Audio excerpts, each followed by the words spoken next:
So just playing Shraddhavan's reading of the section of Book 1, Canto 5, page 86, I think.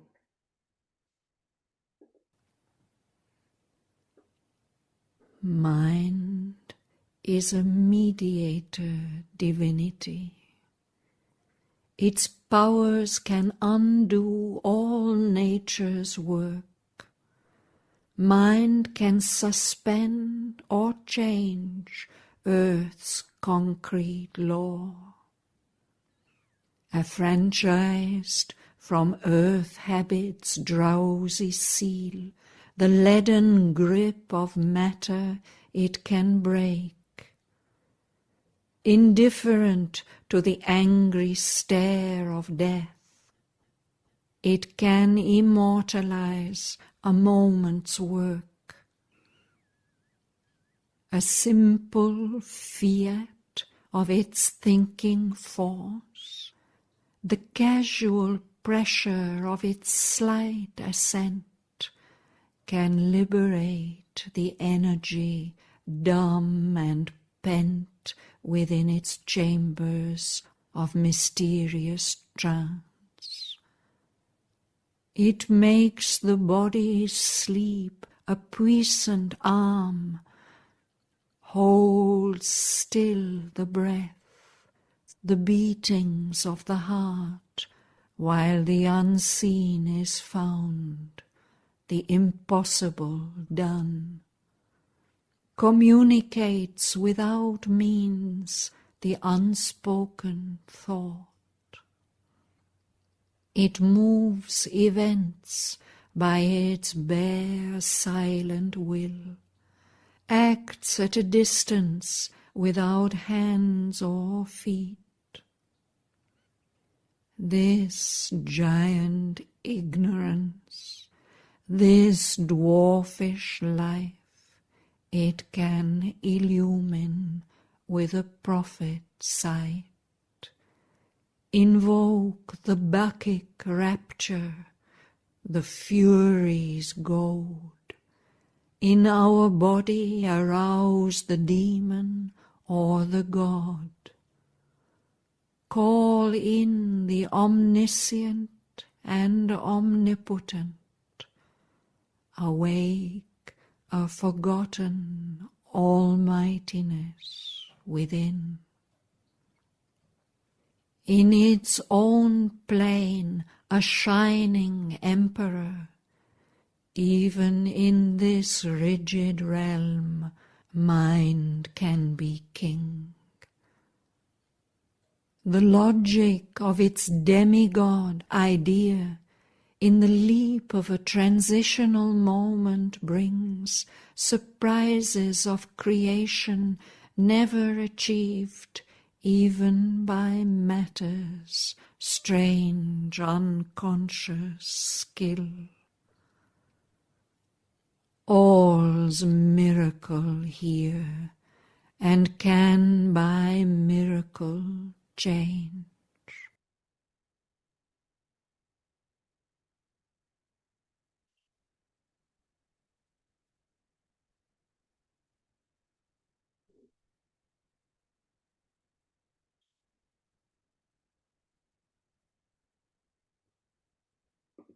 Please take up from here today.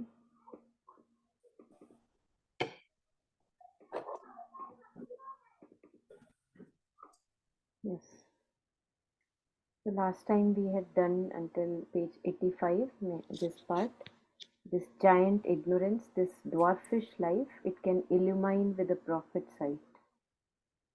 Call in the omniscient and omnipotent, awake a forgotten almightiness within. So last time I think where we ended was that how we all are kings, but we live like beggars. And it's a hard process to reclaim our kingdom. It's a difficult process, and that is why only one in rare individual in millions, or there is only one Buddha. Not everyone is a Buddha, because it takes a lot of effort, many lifetimes, lots of discipline, lots of conviction, and again and again lots of practice. So, but these are our possibilities, that there is something within us of which we are not aware, and even if we have trickles and glimpses of those hidden powers, even those are so powerful and they really leave an impression. So now we go ahead, and again it is continuing talking about mind and its powers. So we take these new lines today. Yes, would anyone want to read? The one in highlighted in pink, right?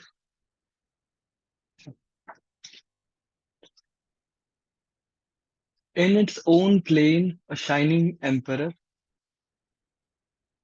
even in this rigid realm, mind can be king. The logic of its demigod idea in the leap of a transitional moment brings surprises of creation never achieved, even by matter's strange unconscious skill. All's miracle here and can by miracle change.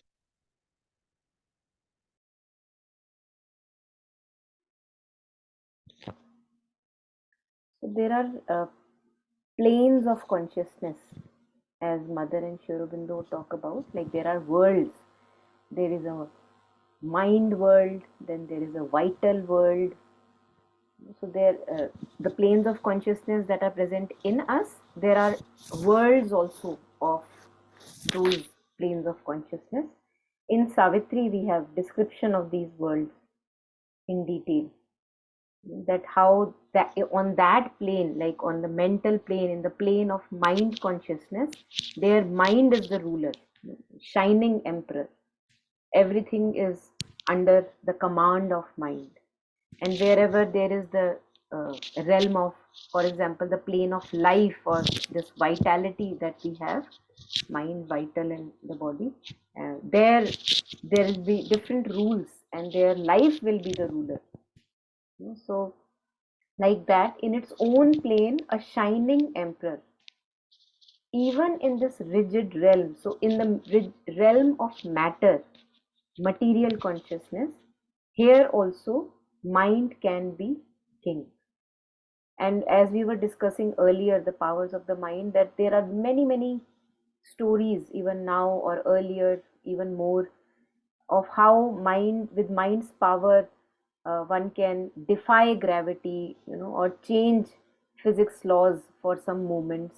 It can happen, it happens from time to time. So here it says that even in this rigid realm of matter, where everything is controlled by the rigid laws of physics and chemistry, and there are proper processes and functions that cannot be altered, and yet we know that with the power of mind they can be altered. You can stop your heartbeat. It is possible. You can hold your breath for a time which appears like, how is it possible, but we can do that with the power of mind. So here also mind can be king. The logic of its demigod idea in the leap of a transitional moment brings surprises of creation never achieved, even by matter's strange unconscious skill.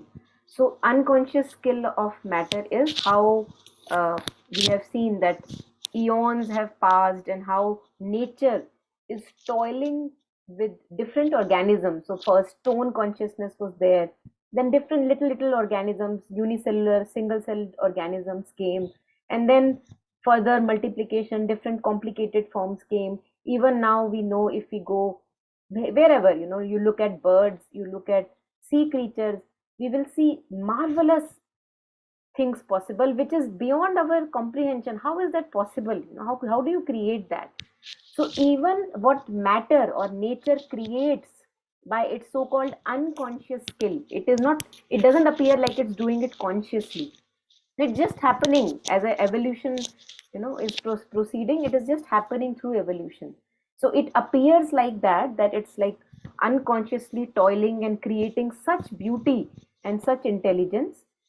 Even by matter's strange unconscious skill, those things that are not achieved, mind can achieve through the logic of its demigod idea in the leap of a transitional moment, and it brings surprises of creation never achieved by matter's strange unconscious skill. Hmm? So such is the power of mind. We have, very beautiful vast bridges where you can't imagine that how is it possible that between such huge mountains and so far away from each other, how can one create a bridge? How can one think of sending a probe which will send you pictures around the solar area? They've sent, it's called mission sun. So sun ke paas probe bheji hui hai. How is it possible? Would it not melt? But they have created something that would not melt, for example. So with mind's power, in a moment of a second, when mind is open and receptive, we receive from the higher consciousness some idea. And this has been happening again and again, of course, in the realm of scientists also, geniuses, music, art, where when the mind is open, it brings down some higher idea, and when we follow it, it's amazing. We Although it appears like we are using computers, like as if it doesn't matter, oh, everybody has a computer. But if you look at what it's doing, it's actually a miracle. What is happening through Zoom and internet, and what have we created? But we don't look at like that, because we are so lost in our individual personal lives and the challenges of life. And little children have time, to look at these. Very little children, they have time to look at miracle of sand. The way they look at sand, touch sand, and play with sand, for them it's a miracle. But slowly, as the mind becomes more complicated and we so-called become adults, we actually somehow at this moment we just lose that touch of everything is a miracle. We may get it for one day. We may have read Savitri today and suddenly it feels like, wow, things are miracle. So sure, Bindu is right. But then again it fades away, and the old rut of life and all the things in the mind come back and become so important. So he says all is a miracle here and can by miracle change. So everything is a miracle. And Sri Aurobindo and Mother, they talk about what is a miracle. And they say, Mother says that we call a miracle when I don't know what is the procedure of it. So there is this computer in front of me. For some alien who has not seen something like this, it's like a miracle. Like how, what is this thing, in front of me? But for a person like us who are, say, engineers and IT people, they know that it's not a miracle because I know the whole process, how it happens. So Sri Aurobindo and Mother talk about what is a miracle, and they say that when we don't know the processes, then when just like it happens in front of us and we don't know how it happened, the process is not known, then it appears like a miracle to us. But when our vision opens to those higher realms, higher consciousness, things that we right now cannot see, then it doesn't appear like miracle because we know the whole process. But it is still a miracle, because we see this much, we don't see the whole process behind it. For example, there may be some person who may be able to see angels, yeah? And for a person who believes in angels, it's not a miracle that say I was saved from an accident, say suddenly. But for a person who doesn't believe in uh, angels and suddenly somehow he's saved with a mighty hand, he would say, what a miracle saved my life. Because he doesn't know the whole process, how it happened. So he says, all is a miracle here, and by miracle, change. So there are so many flexibilities in the way things happen. If only we can have trust and belief in those happenings, that yes, there are possibilities, infinite possibilities. Anything can happen. Why am I saying that, oh, now I am, say, not well and this much time I have, doctors have given me 3 months to live, and that's what it is. We just blindly trust that, and that's what happens with us then. But there are so many stories where people have actually defied the time that doctors gave him or her, after a diagnosis of a disease, because they just believe that there is something more. So we are the ones who are limiting our own possibilities. And the moment we begin to not limit our possibilities, then actually there are infinite possibilities in front of us, and anything can happen anywhere. Then miracles happen all the time, because there are larger workings, the higher workings that are working, and we give them kind of a space to play. That yes, I believe in you.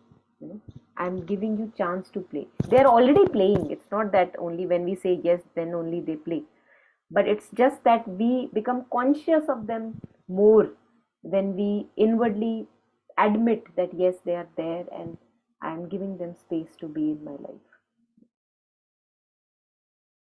So then things happen which appear like a miracle, and yet if we look at the process, somebody knows the things behind the curtain, then we know that there is a scheme of events that got kind of connected and came into action and resulted in what came about.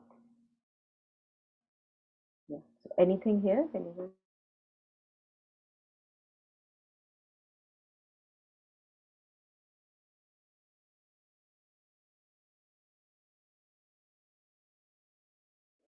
This reminds me, there was something very short I had seen. Maybe I will play it now because it resonates here. Uh, it's something that you cannot imagine can exist, and yet it exists. So let us watch. It's a clip of about, say, 2 to 3 minutes, and maybe it resonates with what the line that we were reading. All is a miracle here. Just a second.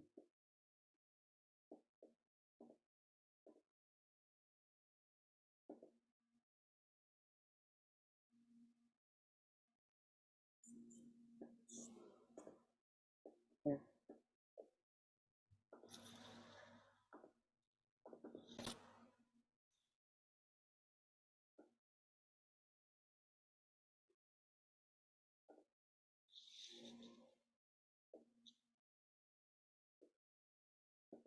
Yes.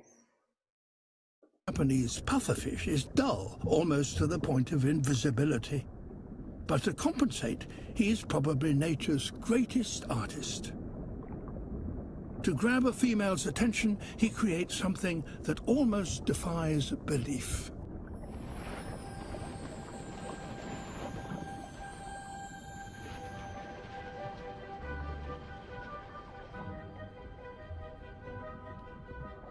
His only tools are his fins.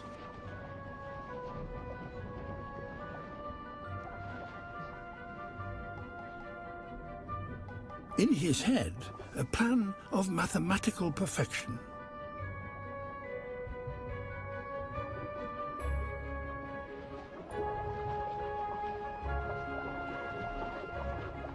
He ploughs the sand, breaking it up into the finest of particles.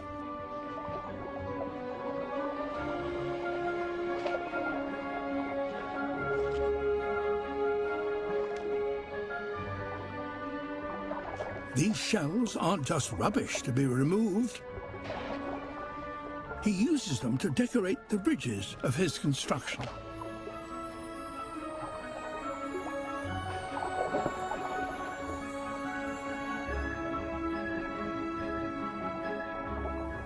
He can't rest for more than a moment, but must work 24 hours a day for a week, or the current will destroy his creation.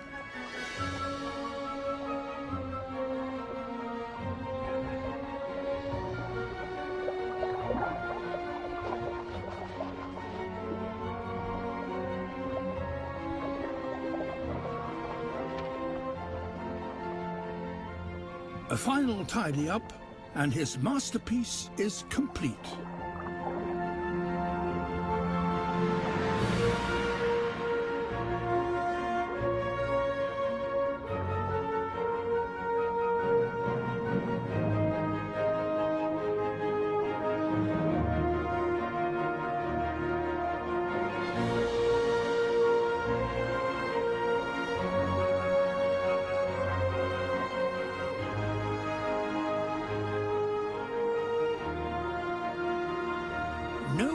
else in nature does an animal construct something as complex and perfect as this?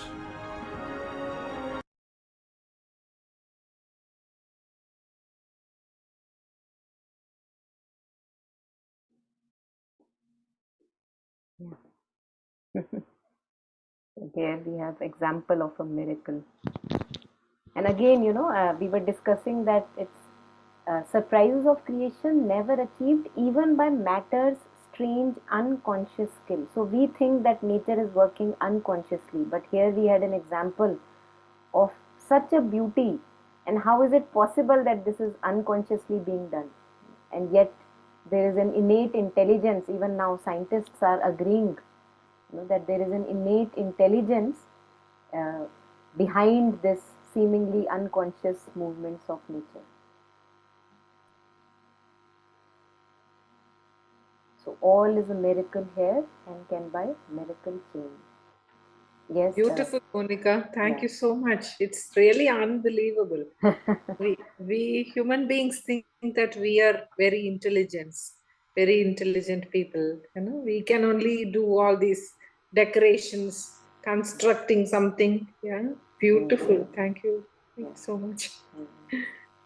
And I open. we will see that actually these kind of miracles are there throughout nature. How a weaver bird is making her nest, like it's unimaginable. How do you make something so complex? A beehive, the kind of hexagonal structures it has, totally mathematically perfect, and yet they create it. They have that intelligence that is unconsciously operating through them.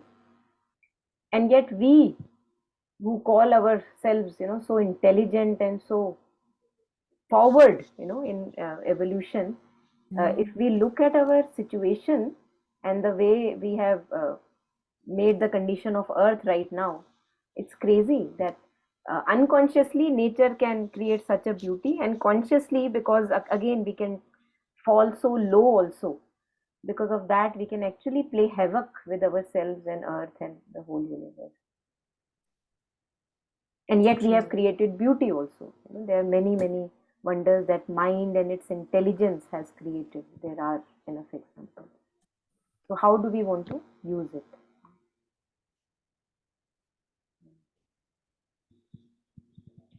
We have to just, Even I've read somewhere that the Tokyo rail network, they designed it from the fungus, from the slime. They they grew that slime in a I think in a closed environment, and looked at how that bacteria is growing, and from that they designed their entire rail network. And it's just amazing that they're taking inspiration from even that.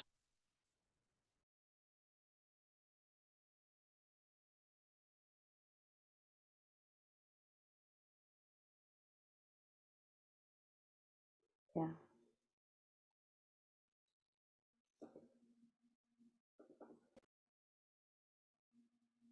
yes.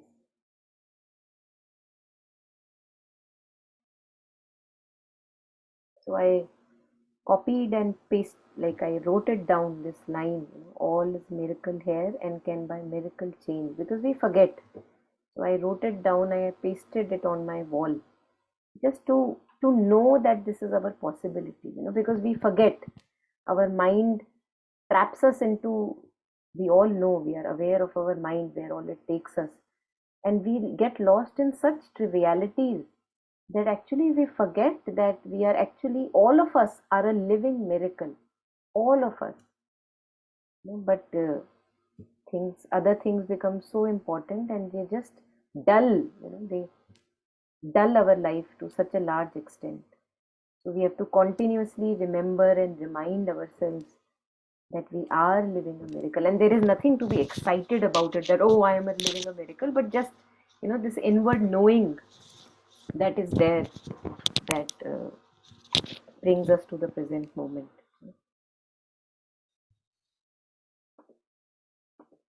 Okay,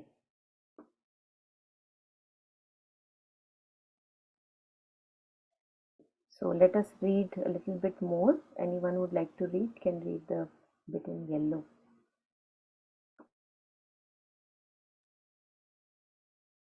This is that secret nature's edge of might, on the margin of great immaterial planes, in kingdoms of an untrammeled glory of force, where mind is master of the life and form, and soul fulfills its thoughts by its own power.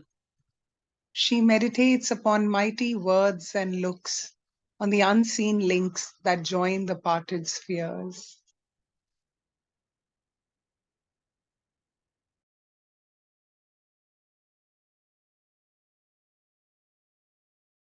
Yes. So this that is visible to us, the miracles like what we just saw now, that which is visible to us, this is just the edge of it. It's like the margin of it. This is the secret nature's edge of might on the margin of great immaterial planes. Now again, there are planes, as we were sharing, there are many different planes. We just don't know how many planes are there. Scientists also talk about there are parallel universes. Now I don't know if that is same as planes of consciousness, but of course there are parallelly existing many planes, and there are different laws on each plane. So what is obvious to us, what we can see, and things that can happen, like a miracle that is happening, that is the secret nature's edge of might on the margin of great immaterial planes, in kingdoms of an untrammeled glory of force, where mind is master of the life and form, and soul fulfills its thoughts by its own power. Here, the secret nature, she is the secret nature, she meditates upon mighty words and looks, on the unseen links that join the parted spheres. So parted spheres is like there are two different planes of being or consciousness. One is a mind plane, and one is say a life plane. On the mind plane, mind is the ruler, and on the life plane, life or the vital force is the ruler. Now these two planes have different rules, and they exist like separately from each other, but she, the secret nature, she knows the secret links. When she meditates upon it, she knows what joins these two parted spheres, which may seem very different. Like we look at ourselves now, we live mostly on a material plane, the plane of matter. Here we can say, oh, this is not possible, right? We can easily say, and especially those of us who are very kind of into their logic and analytical mind, they would say, oh, this is an impossibility, can't be happening. But on a different plane, that can happen. That is their normal law. That can, like defying gravity. Here defying gravity is not normal, but on another plane, defying gravity would be a normal law. It would be like, yes, of course, it happens all the time. But this secret nature knows how it can happen even on the material plane. It knows that those dots and series of connections that would connect the other plane with this plane, for example, in this aspect. And that is what we were sharing, that masters, mystics, seers, Christian mystics we see, they have done it all the time. Sri Aurobindo, by sitting in Pondicherry, he was making change in the World War events. We all know that, those of us who have read about it. And even to a large extent, doing, all the time things are happening in the whole world, and he's through his bare silent will, he's making the changes happen, and nobody is even aware that Sri Aurobindo did something. Nobody knows. People know Hitler. People know Churchill. But who made them work, or what is happening where? We don't know. So things are happening all the time.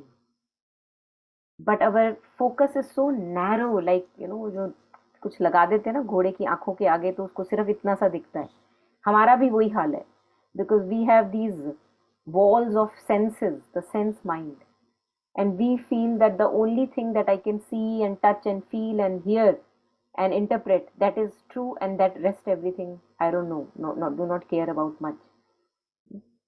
So she, secret nature, she is the one who can connect, who can see these joining links of the higher planes of consciousness, where things can, of course, come down, like the mind's influence can come down in the plane of matter, and things can change there. And that is what we call a miracle. That how did that happen? So she meditates upon mighty words. These words might be, these words like Om, or these Bij mantras that are there. We don't know. I would not be able to say, but she meditates upon those things. And of course, there are many stories of people who have all the kind of siddhis by lots of sadhana and tantra and meditation. And things can happen. One can develop powers like these. And she then sees the unseen links that join the parted spheres. She can look at them. She knows them. And now it talks about that to a person who kind of realizes to certain degree and becomes available to more and more realization, she opens all this kind of a Pandora's box open in front of him. This we read next. Anything here, anyone?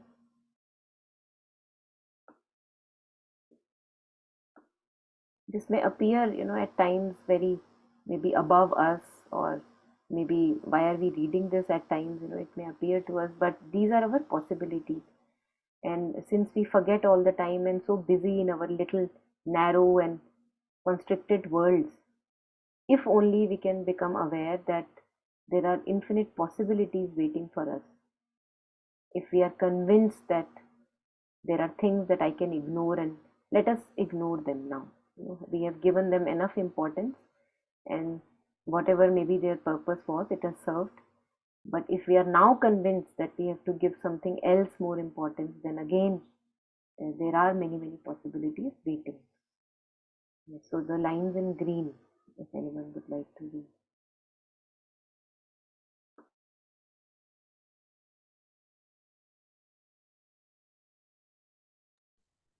Yeah, Monica, I'll read. Thence, to the initiate who observes her laws, she brings the light of her mysterious realms. Here, where he stands, his feet on a prostrate world, his mind no more cast into matter's mold, over their bounds in spurts of splendid strength, she carries their magician processes and the formulas of their stupendous speech till heaven and hell become purveyors to earth and the universe the slave of mortal will. Thank you. So someone who is doing some effort, who's putting some effort, like Sri Aurobindo, we know he's an avatar, and he if we look at the sadhana that he did, years and years and years, of lots of effort, and of course the previous lives, whatever, wherever he was, So to an initiate, thence to the initiate who observes her laws. हमारे पास तो time ही नहीं है. We are so busy. We are so busy with things which we think that maybe they will bring us something. So to an initiate who is now inclined in knowing and observing and understanding the other laws of life which are also in operation, she, the secret nature, she brings the light of her mysterious realms. Here where he stands, here itself she brings that light when he does that sadhana.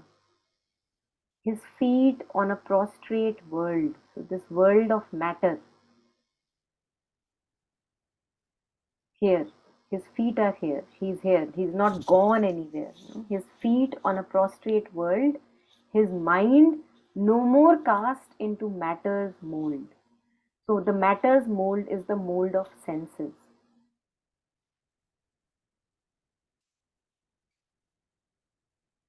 All these openings that are given to us, what the eyes that can see, the nose that can smell something, the ears that can hear what few people say, what I think, all the things I can touch.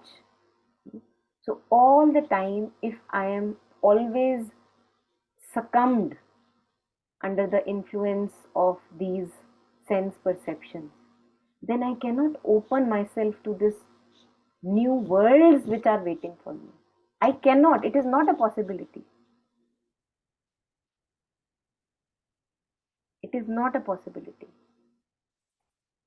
And that is why people, even I think in Gita, there comes this example of this kachua, tortoise, that how it brings all his limbs inside his shell.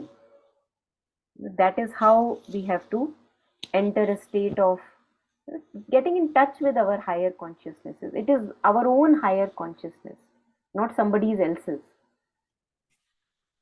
So if all the time I'm on the floor of sense perceptions and all the time busy and engaged with my hunger, my thirst, my lust, my ambition, my desire, my greed, my relationships, my work, so many things, my God, to take care of. My children, respect, name, fame, paisa, there is no end to all these things. So if all the time I'm engaged in all these things which are belonging to this matter's mold, then I'll not be able to get into these other the powers that are waiting for me. So his mind no more cast into matter's mold.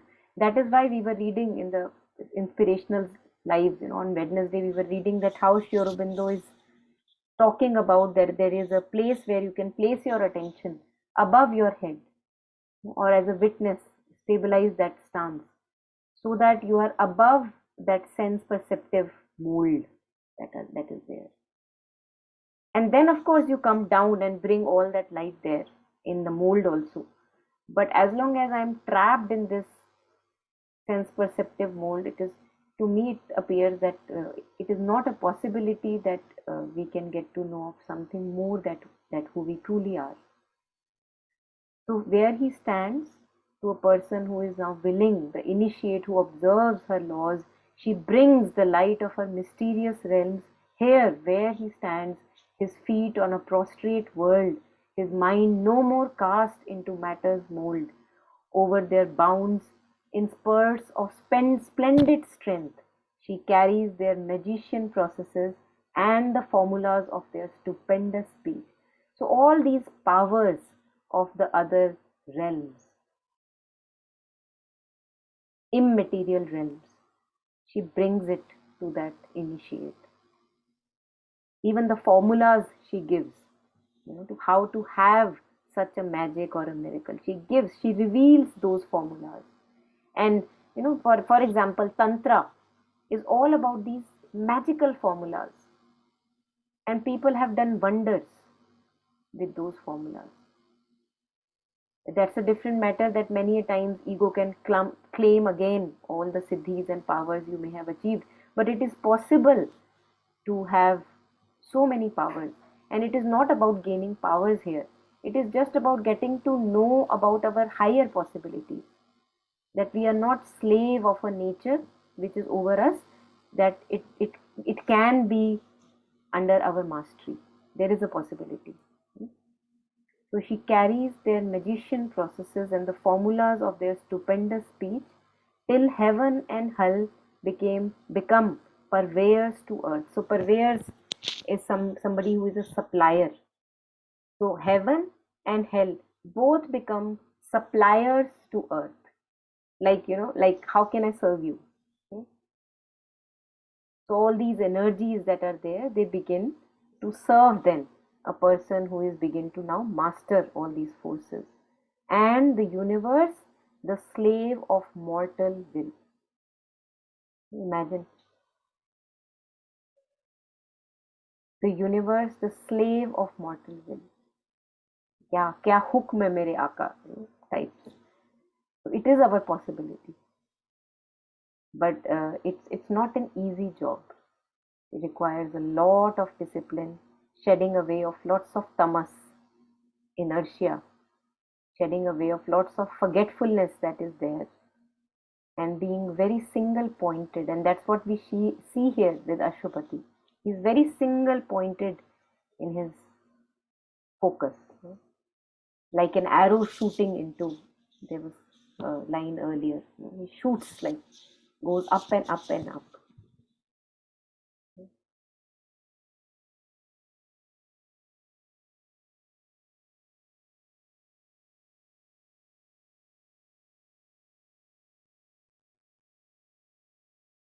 But we forget. I'm reading today this thing here. All of us are reading it together.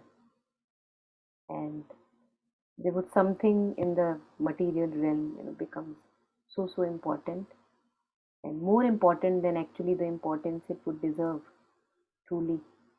And we forget again.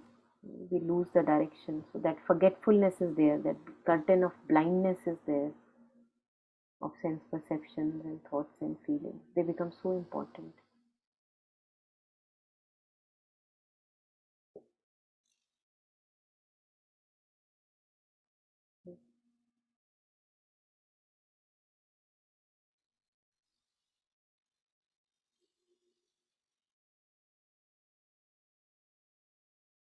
Anything here? Now it goes on, and now it talks again about the secret nature who is a mediatrix. The secret nature is actually a mediatrix, and how it works. So this we can maybe take next time. So all together, it's a next kind of a section. Although it's continuing about the secret nature, explaining further about that.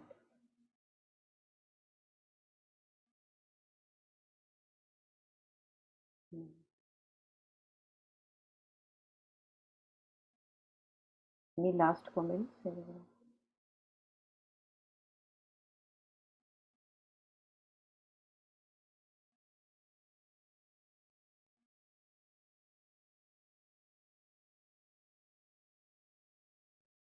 Like this thing of how we take death, like death has to happen. If I am a human being, that has to happen. And then we have examples of seers and yogis who are still living, and people have met them, and they can take their form whenever they want, and they are just like living, say for example, for 2000, 3000 years. They are still there. Something which is now beyond that nature, to which we all the time succumb, that oh अब क्या करें, अब तो मरना ही पड़ेगा, time. Yes, Paru, please go ahead. Yeah, I was wondering, you spoke about, how our sense organs become so important. Mera kaam, mere bache, and what are we seeing, what we're tasting, what we're hearing. One of the things that strikes me quite a bit is, this is something that I've read about Sri Aurobindo also, and perhaps the mother also, that they used to spend an enormous amount of time in silence and in solitude.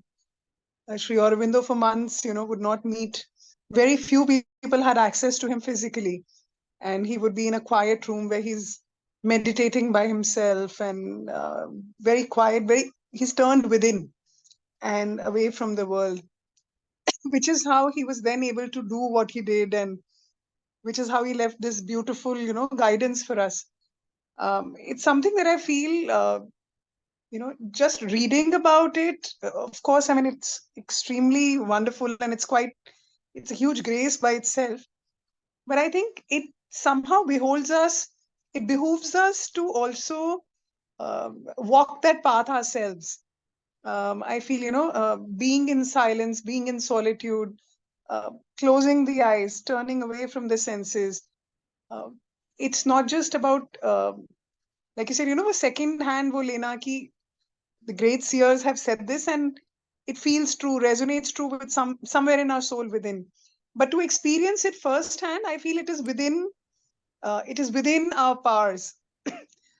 In the paragraphs that we've read today and before, the way it says ki, where the mind breaks its mold, The Newtonian laws, the laws of physics, the laws of the world don't apply to you anymore. You were just talking about seers who are living 2000 years. So the casting off of the body at 80, 90, 100 ho gaya to bahut hi ho gaya. It doesn't apply to you anymore. Somewhere, because we are so involved externally, ये सब चीजें पहुंच के बाहर लगती हैं. And I was feeling that is like, just missing the mark. To really embody this realization and all the words that are that have been spoken by Sri Aurobindo, by the mother. What a waste it would be if we didn't embody at least some of it, if not all. So I was really wondering how important is silence, how important is solitude. Sometimes even reading of a scripture or listening to a talk on a scripture can take us away from the personal sadhana that we ought to be doing. The mind is so clever कि उसमें भी वो ऐसे रास्ते निकाल लेगा कि आपको पता ही नहीं चलेगा कि मैं तो भजन सुन रही हूँ या मैं तो एक सावित्री के ऊपर एक वो सुन रही हूँ. Whereas this was the time that I had earmarked for my own silent meditation. So I just felt like, perhaps it would be a good reminder कि ये सिर्फ सुनना, appreciate करना, वाह करना नहीं है. To be a true sadhak, to be a true वो रास्ते पे चलना भी है. And perhaps that would be, a very real, perhaps that is what Sri Aurobindo wanted people to do, which is why he wrote this in such wonderful, great detail. Yeah, thank you. Yes, absolutely. There are two compilations which are there, what you were sharing. One is called Growing Within. Actually, three. Growing Within, Looking from Within, and Living Within. So the three compilations of Mother Sri Aurobindo's words, where exactly what you were sharing, this inward, the microscope turned within, and more living more through the inner being rather than all the time too much outside interactions. And having said that, although Mother and Sri Aurobindo always uh, gave a lot of importance to what you were sharing, the living within, they also gave a lot of importance to active work. They gave a lot of importance. Mother did not overemphasize the importance of, say, for example, meditation. Although she did talk about meditation, she talks about dynamic meditation and many other, concentration also, and Nam Japa and etc. Everything that is there, but along with work. And that is why we see ashram, for example, how it was in Pondicherry, that there were so many different departments, because parallelly, as we are trying to live within, because all that cannot happen just by itself, parallelly you have to engage and develop the sense faculties that are there. So there were music departments, there were departments of handicraft, there were lots of emphasis on sports and physical education. Until the time of people are 80, 85, they are just like, they're actually march fasting in still till today, and how it works there. Or they have their routine of exercises, because they said that this is the instrument that we have for, like you said, sadhana, for example, right? And the more this instrument is supple and ready, the senses have become refined, the body is strong, supple, can take, more kind of pressures of this and that sort. The artistic tastes are refined, the more it will be capable to actually take in that higher consciousness which we are trying to do by living within. So we see this very beautiful amalgamation of both that inward look and a lot of outward dedication towards something good, like a higher kind of work. Whatever we are doing, we do it nicely, dedicatedly. We try to do it as much beauty as possible, with as much beauty as possible. So all these things are also there, part of very much their active integral yoga. We actually see that in here in Delhi ashram also, like how, for example, they have vocational trainees, and 1 year vocational trainees are doing all kinds of like carpentry. They're also, so they start their day with morning shramdan, then they have breakfast, then after that they have their separate departments: carpentry, plumbing, electrician, baking, cooking. All these things are there wherever people are interested. Then time, evening time for meditation. There is a designated time mandatory for everyone to attend some reading of Savitri, some of these words that we are reading today, for example. And then in the evening everybody has mandatory sports, everybody. So there is like a beautiful development of all the parts of being. So like the psychic being, the inward being, then the mental being. The mind becomes very supple when we read very complicated sentences by Sri Aurobindo. It expands, it tries to understand. And then we have the refinement of vital tastes with the music, with the art, with tailoring, with embroidery. So all these things are part of their daily schedule. And then we have the development of the body, which is through physical education and challenging games and mindful awareness games. So all these things are actually in integral yoga, since we are talking about that here, is actually a part of the game. And having said that, nobody can deny the importance of that thing that you were sharing. That is so, so important. And that is why we don't see people gossiping around. Even here in Delhi ashram, everybody is aware, no matter how young we are, that it is not good to just, for the sake of chatting with each other, just use speech for a reason which is just not required. So people don't talk excessively with each other. This we see even in Pondicherry ashram also. This was earlier kind of a, one can say, not a rule, but mother would say, do not externalize oneself too much, what you were sharing. Because when we externalize, we kind of, in these earlier stages, we lose our power that we have maybe gained through some inward practice. So beautiful, my God. I love that line. Don't externalize yourself too Yeah, much. yeah, So, such a crisp and short reminder. So yeah. beautiful. So we have in Letters on Yoga, there is sadhana on the level of vital, where all these vital relations that we have with our friends and people who we just pick up and call just to chat and have some relief, these are not encouraged in integral yoga for some reason, which is, I think, a good reason, because as we were sharing, that whatever we have developed within, we dissipate it. We kind of give it out, and then again the work has to start from zero. Anything more? Any last comments? Yeah, about that logical mind that you were Yes. talking, na? Day before yesterday, Tarun ma'am shared this quote by Sri Nisargadatta Maharaj.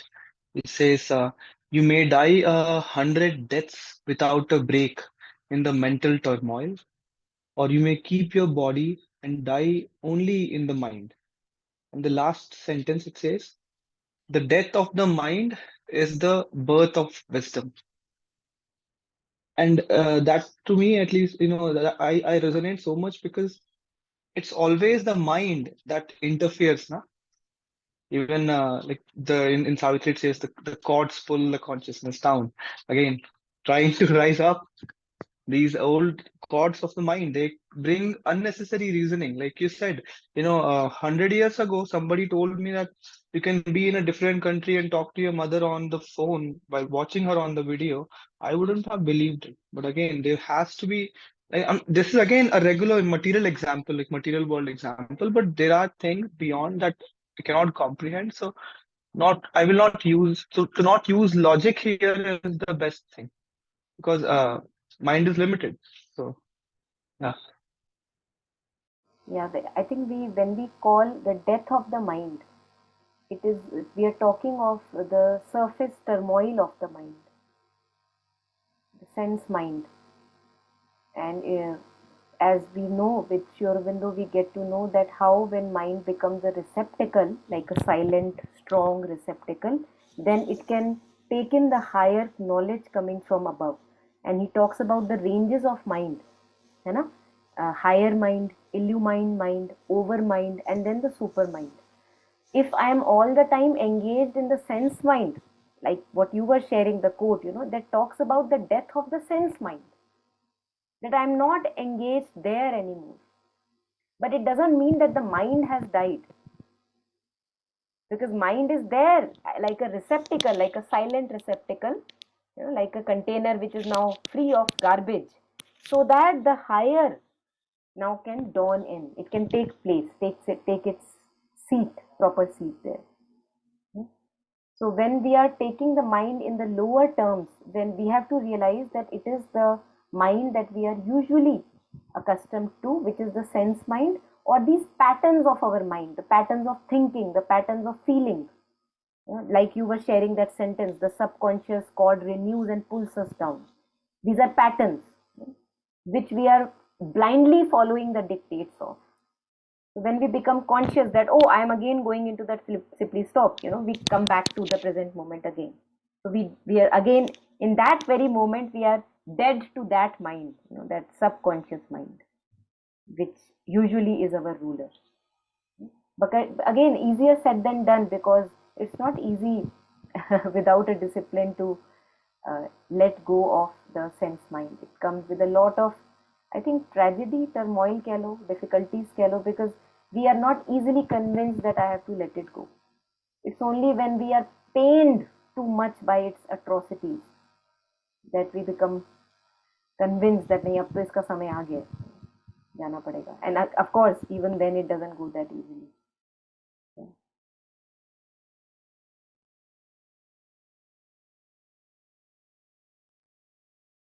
Mind is a mediator divinity.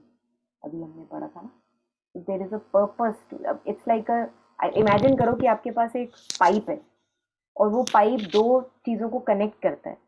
अगर उस pipe में हमेशा कचरा भरा रहता है, तो there is nothing that can channel from this portion to that portion.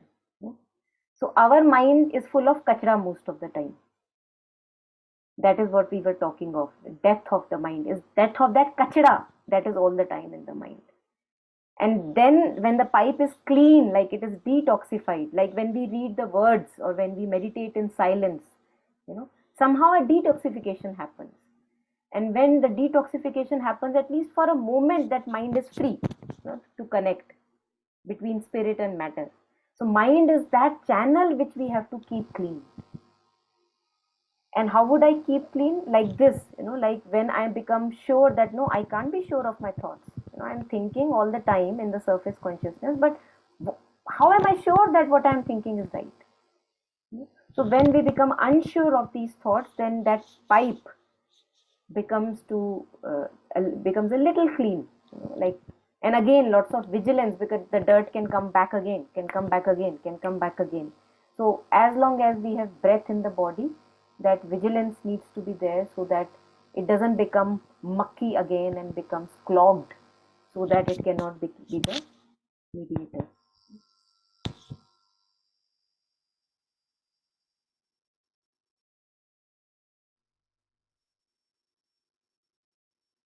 Anything more? Something not related to this, but like you said, the pain for people, it's pain or the near-death experience of different things that bring this zeal to like see what like beyond all these conventions. Also, I see that in children, when they're growing up, at least what I've heard is always this complaint that why are you so sensitive? Don't be so sensitive. Try to be like rise above your sensitiveness. Stop being so sensitive. Stop all these things. But again, Buddha was so sensitive. He could not. I think he saw three things. I forgot exactly what they are. I think he saw a beggar and a dead body or something. But he was so sensitive that it literally transformed him. Na? So that sensitivity also is required so much. Yeah.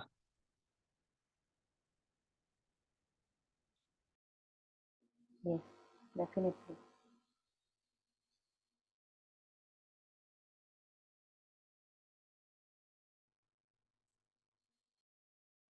Anything more?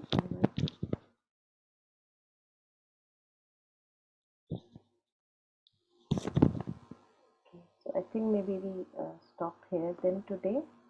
Page number 86, almost beginning. We begin this next time.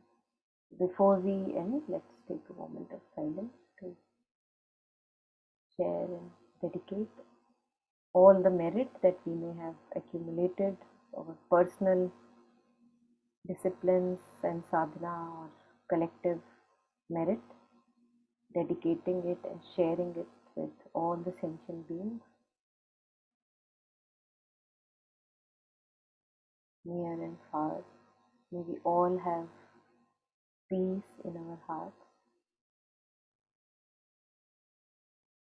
and courage to come back home,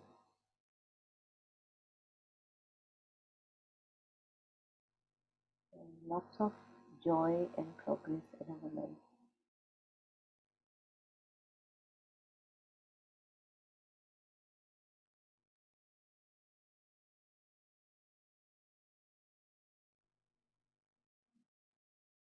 May we be able to truly use this instrument and also rise above all that is garbage.